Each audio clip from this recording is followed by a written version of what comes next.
Então Deus falava assim.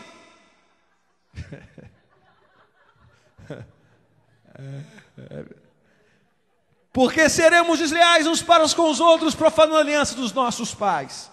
Em resumo, está falando assim, olha, preste atenção, você tem que aprender a ser leal. Ele está preparando a cama para dizer exatamente o que está escrito aqui no versículo 15 e 16. No versículo 15, na segunda parte, diz o seguinte: portanto, cuidai de vós mesmos, e ninguém seja infiel para com a mulher da sua mocidade. E ele continua dizendo: porque o Senhor Deus de Israel diz que odeia o repúdio, odeia o divórcio, e também aquele que cobre de violência as suas vestes. Diz o Senhor dos exércitos: portanto, cuidai de vós mesmos, e não sejais infiéis. Porque na verdade, amado, o grande motivo para que existia o divórcio era por causa de infidelidade.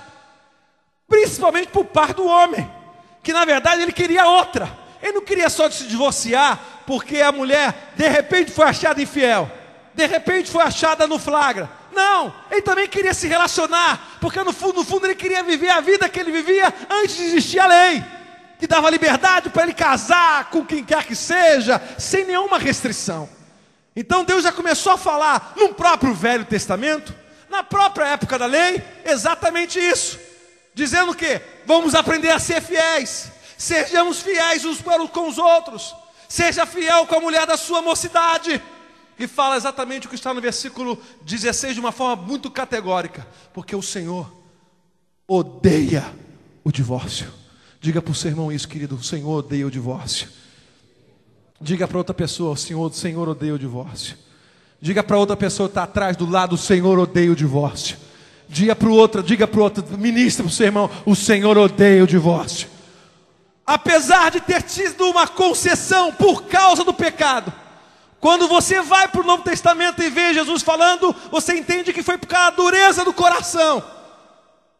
Apesar de Deus ter permitido a regularização do divórcio, naqueles casos, porque na verdade a coisa estava assim, freio estava, sabe, não tinha mais freio, amado.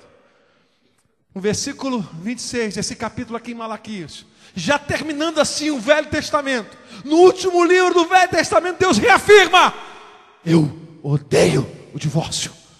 Eu permito, mas odeio. Eu permito, mas não é essa a minha vontade. Eu permito, mas não é isso que eu quero.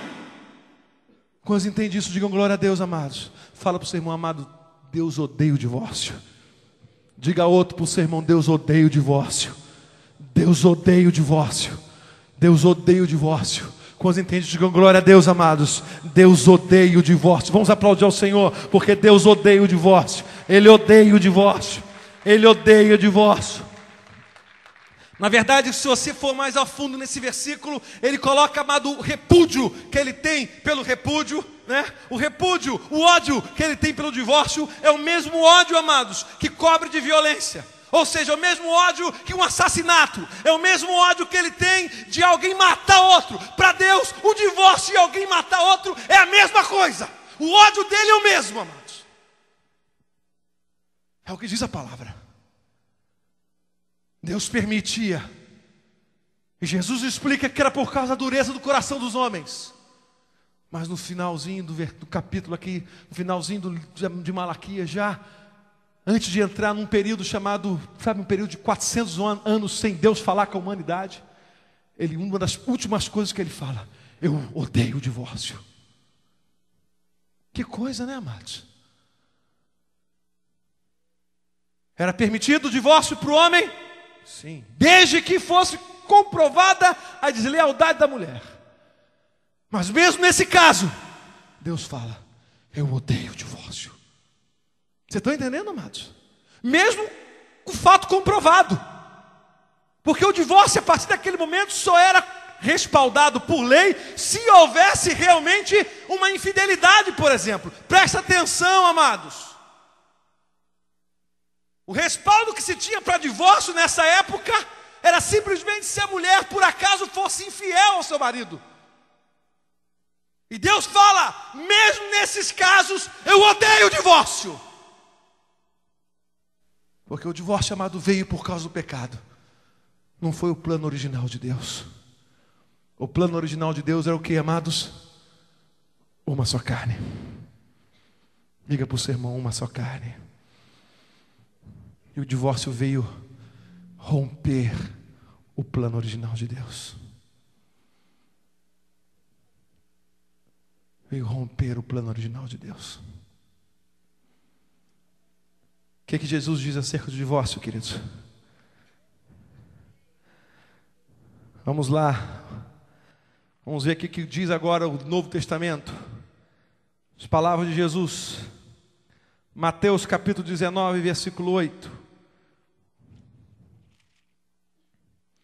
Mateus capítulo 19. Amado, eu tenho que concluir essa palavra hoje. Se der 10 horas e não terminar, você pode ir embora, se quiser. Eu vou pregar para ninguém aqui, mas vou pregar essa palavra. Mateus capítulo 19 fala sobre a questão do divórcio. Era um caso, tinha sempre gente curiosa, amado, querendo saber da situação. Engraçado isso, né? Sempre tinha gente querendo interessada sobre esse assunto. Até hoje a gente vê isso. Naquela época perguntaram para Jesus também o divórcio. Os malandros. Já querendo dar a volta. Já querendo mudar. Querido, penso que não, era isso mesmo. Chegaram assim, Jesus e o divórcio.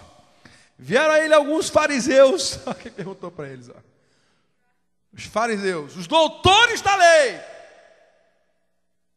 E o experimentavam, perguntando: e é lícito ao marido repudiar a sua mulher por qualquer motivo?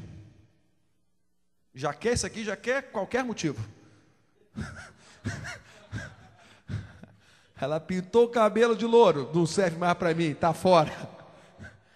Esse aqui já pegou Jesus assim. Ele sabia que estava escrito na lei. Ele sabia que na verdade era só por caso de a mulher ser infiel, né? Trazendo para o linguajar do dia de hoje. Teve alguma coisa assim pesada nesse lado, imoralidade sexual. Mas ele já joga assim por qualquer motivo, porque na verdade era isso que ele queria. O sem vergonha do fariseu queria isso. Por qualquer motivo. Dormiu. Não gostou. Você é muito pouca para mim. Você é muito pouca areia para o meu caminhãozão aqui. Eu preciso de mais. Amado. O fariseu já jogou um H aqui. Pá, por qualquer motivo.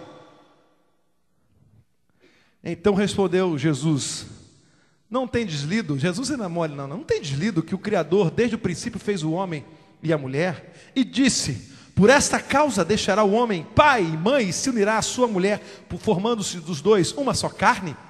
Em outras palavras, amados, uma das coisas que Jesus fez, uma das coisas que Jesus começou a fazer, foi restaurar o plano original de Deus acerca do casamento. Uma das coisas que o Senhor fez, amados, em relação à família, foi começar a lembrar o homem de coisas que ele nem se lembrava mais. Um falava da lei, querendo se pudesse livrar-se lá, chutar o balde, né?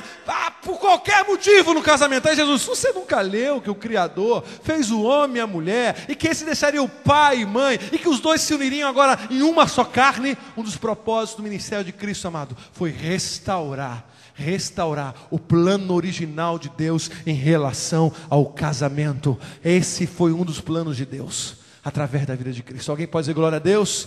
Alguém pode aplaudir ao Senhor? Aplauda bem forte a Ele.